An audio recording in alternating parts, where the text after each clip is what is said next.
Hey guys, this is Hunter Flora. Response to the week 1 discussion. I took notes, so if I'm looking down, that's why. First question is going to be, what is something that stood out to you from the reading? So I'm going to start with Genesis. Of course, I've read it before, but this time you kind of have to look at it at a different angle as we're doing these questions. I guess the thing that stood out to me is that I had to remind myself that this is like a creation narrative. That's followed by narratives of like the flood, the fall, the Tower of Babel. So I really just looked at it as like a pre-narration to the rest of the book. This kind of style, that's where my notes come in. Like I said, it's kind of just paints the picture of first things, because this is the first thing that we're introduced to.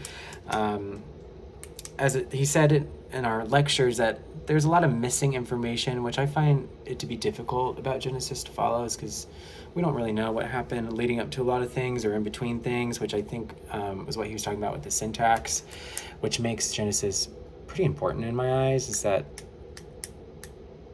the syntax of it really draws focus on what you need to analyze for yourself. Then you have the narrative analogies, and how all the different narrations kind of speak to each other throughout time. You know, you have like the Cain and Abel murder, and then the guy that committed the murder is now raising its first city, which also falls. So the structure of that is interesting, and the juxtaposition of the general versus the particular. I'm a juxtaposition kind of junkie. I like to see like both ends and like how we can compare and contrast it.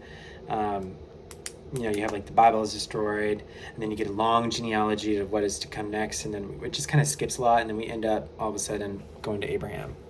Okay, now for the Quran. For the Quran, I'd never really read it before. I'm not gonna lie, I kind of had a hard time reading it and understanding it. But after reading or watching the lecture, that kind of made sense, because it's all very elusive, which I think makes it stand out differently from Genesis, is that it's a very... my understanding, I had no idea what was happening half the time. There were commentaries were needed to be explained, but they weren't narrated. Disagreements were happening, and I wasn't understanding why. People were mentioned, or places were mentioned, and we never found the name of them. So I found the style of it just very elusive, and as a first-time reader, I found it more challenging to read.